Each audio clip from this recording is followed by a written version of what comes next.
दोस्तों वीडियो शुरू करने से पहले बता दूं ये इस वेब सीरीज का पार्ट 3 है। तो अगर आपने पार्ट 1 और पार्ट 2 नहीं देखा तो वो जरूर देखें। 4 शादियां करके वहां से पैसा चुराकर भागने के बाद नागेंद्र और सोमन अपने अगले शिकार की तरफ निकल जाते हैं। इधर इस छोटे से गांव की लाइब्रेरी में हम कुछ लड़कों को देखते हैं जो आपस में मिलकर कुछ पैसा जमा कर रहे हैं। इन्हें 2500 जमा करना है पर इनके पास सिर्फ 1000 रुपए ही जमा हुए हैं। ये पैसा दरअसल वो इनके गाँव में रहने वाली औरत चंदा के लिए जमा कर रहे हैं ताकि उसकी शादी करा सके। इधर सोमन नागेंद्र को लेकर बोट से इस गांव में पहुंचता है। तब ये सारे लड़के इन्हें लेने आते हैं क्योंकि सोमन ने इनसे पहले ही बात कर रखी है और नागेंद्र की शादी इनके गांव की औरत चंदा से कराने के लिए सोमन इसे यहाँ लाया है। ये लड़के इन दोनों को लेकर पहले इस होटल में खाना खिलाने लाते हैं। यहाँ नागेंद्र अपना पेट भरकर खाना खाता है और इन लोगों को इसने अपना नाम सूर्यकांत बताया है। इधर सोमन को ये लड़के कहते हैं कि शादी अगले हफ्ते होगी क्योंकि इनके पास अभी पैसे नहीं जमा हुए हैं। तब सोमन कहता है तुमने मुझसे 2 दिन की बात करी थी तो जितनी जल्दी हो सके ये शादी हो जाना चाहिए। यहाँ से निकलकर ये लोग गांव के पंडित के पास आते हैं और इससे चंदा की शादी का जल्द से जल्द मुहूर्त निकालने को कहते हैं। तब ये पंडित इन्हें 4 रोज के बाद का मुहूर्त निकाल देता है और कहता है ये हमारी चंदा का दूल्हा है ना, तो रुको जरा मैं अभी आया। ये कहकर वो अपने कपड़ों के पास आता है और जेब से कुछ पैसा निकाल कर इन्हें ला कर देता है और कहता है चंदा की शादी के लिए हमारा पूरा गांव चंदा दे रहा है तो मैं क्यों नहीं। इसके बाद ये लोग इस नदी के किनारे आते हैं। तब सोमन इन लड़कों से बात कर रहा होता है और नागेंद्र अकेले टहलता हुआ इस घर के पास आ जाता है। तब यह औरत आकर इसे छेड़ती है और अपने साथ सोने के लिए घर में बुलाती है। तभी ये लोग भागते हुए यहाँ आ जाते हैं तो हमें पता चलता है यही चंदा है जिसकी शादी नागेंद्र से होने जा रही है और ये एक प्रोस्टिट्यूट यानी वैश्या है। अगर इसकी शादी नहीं होगी तो ये गाँव छोड़कर चली जाएगी और पूरे गाँव के मर्द इसी के साथ सोते हैं। इसलिए सारों ने मिलकर चंदा किया ताकि चंदा की शादी हो जाए। अब तय किए गए दिन को चंदा और नागेंद्र की शादी हो जाती है। वहीं चंदा से शादी करने पर नागेंद्र को 2000 रुपए मिलेंगे।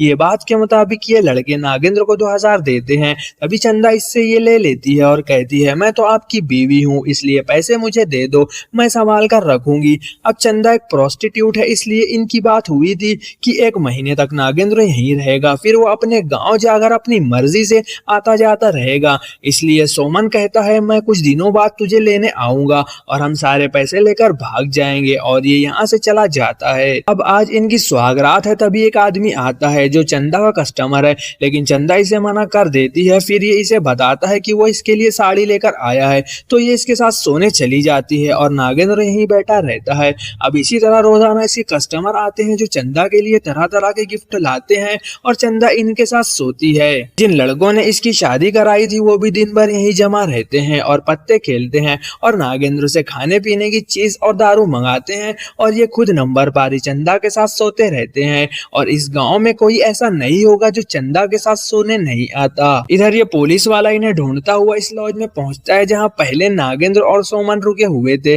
तब इसे एक चिट्ठी मिलती है जिसमें एक एड्रेस होता है तो ये इस एड्रेस की तरफ निकल जाता है। इसी रात जब चंदा नहा रही होती है तब नागेंद्र वो 2000 रुपए निकाल लेता है। तभी गांव का मास्टर चंदा के साथ सोने आता है और नागेंद्र से कहता है ये पैसा लो और मेरे लिए खाना सिगरेट और दारू लेकर आओ जब तक मैं चंदा के साथ हूँ। इसके बाद नागेंद्र ये सामान लेने निकलता है तो सोमन इसे आता दिखता है। सोमन आकर कहता है तूने पैसे निकाल लिए होंगे, चल आज रात ही हमें इस गाँव से भागना है। अब नागेंद्र चुपके से आकर अपनी पेटी लेता है जिसमें इसका सामान और पैसा है और जाते जाते वो चंदा का सोने का मंगलसूत्र भी चुरा लेता है। भागने के लिए जब ये इस बोर्ड के पास आते हैं तो यहाँ वो पुलिस वाला इन्हें देख लेता है जो उस चिट्ठी पर लिखे गए एड्रेस से इन तक पहुंच गया था। अब ये नागेंद्र को पकड़ लेता है लेकिन सोमन इसे छुड़ाता है और किसी तरह ये लोग इस पुलिस वाले से बचकर भागते हैं। लेकिन इसी भाग दौड़ में सोमन का ये बैग पुलिस वाले के पास आ जाता है और सोमन को इसे छोड़कर ही भागना पड़ता है। यहाँ से भागकर ये लोग इस पलानी गाँव में आते हैं और नागेंद्र के पास अब इतने पैसे आ गए हैं कि वो वीजा के लिए काफी है और जिससे इसका कुवैत जाने का सपना भी पूरा हो सकता है। पर सोमन कहता है आखिरी बार तू एक और शादी कर ले जिससे हमारे पास और पैसे आ जाएंगे और यहाँ से भागने के बाद तू कुवैत चले जाना।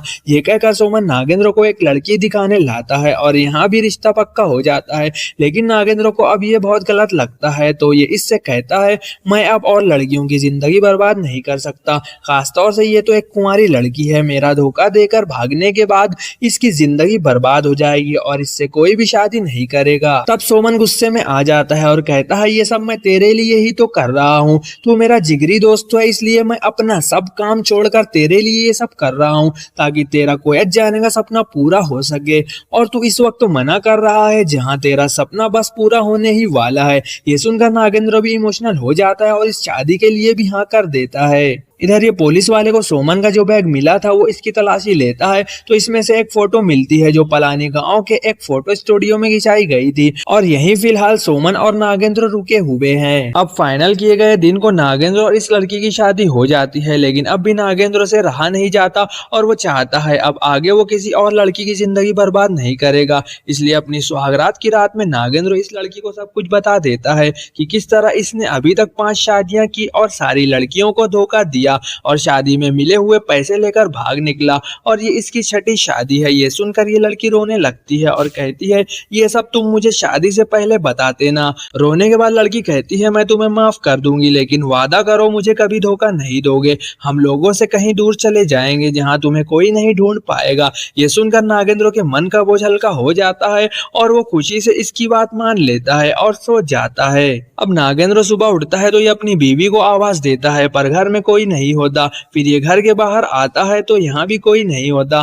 कुछ देर बाद इसे कुछ समझ आता है और ये भागता हुआ अलमारी के पास आता है जो बिल्कुल खाली है। फिर फौरन ये अपनी पेटी खोलता है जिसमें इसने अपने सारे पैसे और सोने के गहने रखे थे तो वो भी खाली होता है। इसे लगता है लड़की वो सब कुछ लेकर भाग गई है, लेकिन रात में तो सोमन भी यही रुका था। ये सोचकर वो खूब रोता है। तभी दरवाजे पर ये पुलिस वाला आता है तो नागेंद्र डर जाता है। तब पुलिस वाला इसे फोटो देता है जो सोमन की बैग से मिला था और बताता है ये सब खेल सोमन यानी तुम्हारे जिगरी दोस्त ने तुम्हारे साथ खेला है। वो लड़की दरअसल सोमन की बीवी थी। ये घर भी किराए का है और लड़की का बाप और वो सारे लोग सब सोमन की नाटक कंपनी के लोग थे और आज ही सोमन और इसकी बीवी को गांव वालों ने सुबह बस में जाते देखा है। ये सुनकर नागेंद्र के तो होश उड़ जाते हैं कि सोमन ने इसके साथ कितना बड़ा गेम खेला। अब ये पुलिस वाला नागेंद्र को गाड़ी पर बिठाकर इसके गांव ले आता है। तब नागेंद्र कहता है मुझे लगा आप मुझे जेल ले जाओगे। तब पुलिस वाला कहता है जेल बाद में जाना, अभी फिलहाल तुम घर जाओ। ये घर आता है तो इसकी माँ इसे गुस्से से देखती है। तभी ये अपनी पहली बीवी जानकी को देखता है। इसके बाद उल्टी करती हुई इसकी दूसरी बीवी भी बाहर आती है जिसकी पीठ सहलाने तीसरी बीवी आती है। ये देखकर इसके हाथ से पेटी गिर जाती है। तभी अंदर से आवाज आती है और इसकी चौथी और 5वीं बीवी भी बाहर आती है। जो एक शादी नहीं करना चाहता था इसके पास 5 बीवियां आ गई हैं और यहीं पर सीरीज खत्म हो जाती है। आई होप आपको वीडियो पसंद आया होगा। अगर पसंद आया तो वीडियो को लाइक करके चैनल को सब्सक्राइब जरूर करें और अगला वीडियो किस टॉपिक पर चाहिए कमेंट करना ना भूलें। मिलते हैं अगली वीडियो में, तब तक के लिए बाय।